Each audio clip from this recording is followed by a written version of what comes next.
Miroslava, me da muchísimo gusto saludarte. El día de hoy vamos a platicar de los vinos espumosos. Como hemos visto en los episodios o capítulos anteriores, el vino espumoso, la diferencia de un vino tranquilo es la presencia de dióxido de carbono o mejor conocido como las burbujitas.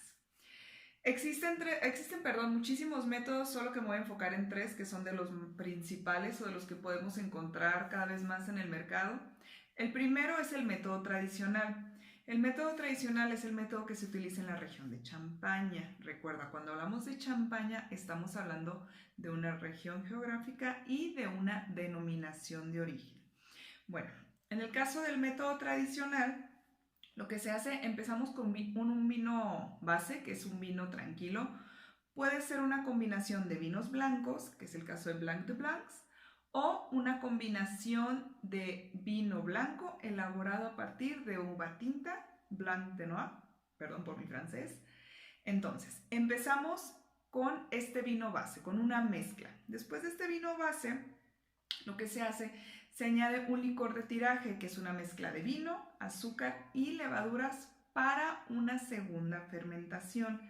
Esta segunda fermentación se realiza en botella. Como vimos en los videos anteriores, en el proceso de fermentación se libera dióxido de carbono, que es CO2. Al momento de que se realiza la segunda fermentación en botella, lo que pasa es que el CO2 se integra con el líquido, no se libera.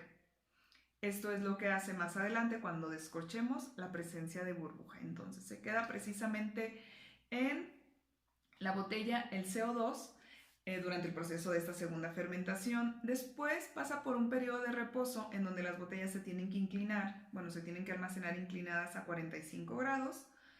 Se van girando cada determinado tiempo para que todo el producto de la fermentación, que aquí se le conoce como lías, precipiten o se vayan, digamos, al cuello de la botella para más adelante realizar un proceso que se llama degüello. Se congela primero esta parte de la botella, se realiza un corte para eliminar todo el sedimento y después viene lo que es el dosaje o el dosage, creo, tengo entendido que así se pronuncia, en donde se añade igual, es vino con un poco de azúcar, que es lo que va a determinar el grado o nivel de dulzor que va a tener el vino espumoso.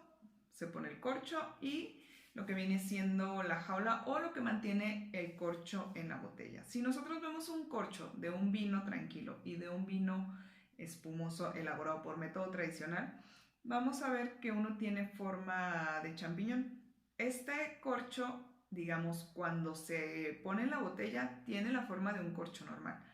Y por medio de la presión que se va generando dentro de la botella por la presencia de dióxido de carbono que se quiere liberar, se va deformando y por la presión que está ejerciendo la jaula o el morrión, que es la parte de metal con la que se sujeta el corcho, adquiere esta forma. Y es como podemos obtener un vino espumoso, método tradicional o el método que se realiza en la región de Champaña. Otro proceso de elaboración de vino espumoso es el método Charmat, también es muy conocido, o Granbas.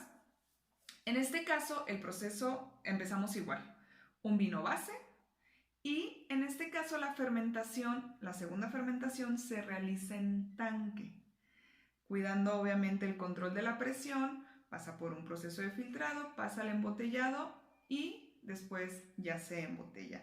En este caso se tiene que cuidar muchísimo la presión. ¿Para qué? Para controlar la pérdida de gas o la liberación de CO2 y obviamente que se pueda concentrar la mayoría en botella.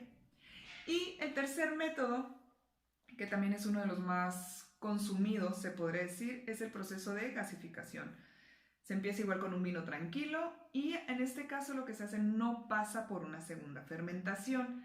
Aquí se inyecta el dióxido de carbono, el mismo proceso que para los refrescos, y se embotella. Entonces, al momento de yo elegir un vino espumoso, es importante, se podría decir, leer la etiqueta para saber qué es lo que estoy comprando y qué es lo que estoy consumiendo. Efectivamente, unos tienen más prestigio que otros, mejor calidad, dependiendo el tipo de uva, de suelo y de proceso. Pero eso no significa que si yo estoy consumiendo un vino espumoso gasificado, sea algo malo. Simplemente sé lo que estoy comprando y puedo identificar que es un estilo de vinificación sin ningún problema. Por lo regular, este tipo de vinos gasificados, en lugar de corcho, vienen con rosca. Entonces, este es el proceso de elaboración de vinos espumosos. Retomando un poquito, el método tradicional pasa por una segunda fermentación en botella. En el método Charmat, la segunda fermentación se da en tanque. Y en el método de gasificación no pasamos por una segunda fermentación, simplemente se inyecta el CO2, es el más accesible y es el método de elaboración más rápido. Y en su momento vamos a platicar de lo que es la calidad, las denominaciones de origen, las diferentes regiones en donde se produce vino espumoso de método tradicional y también los que son, se podría decir, un poco más comerciales, de producción rápida y para beber en cualquier momento. Espero esta información te haya gustado, te sea útil. Ya sabes, se puede elaborar vino espumoso a partir de uvas blancas, a partir de uvas tintas y también a partir de vino rosado, que son los famosos rosé. Nos vemos en el próximo video. Sigo trabajando para mejorar cada día junto contigo. Recuerda, ya es fin de semana, hay que beber vino. Si es vino mexicano, muchísimo mejor. Saludos.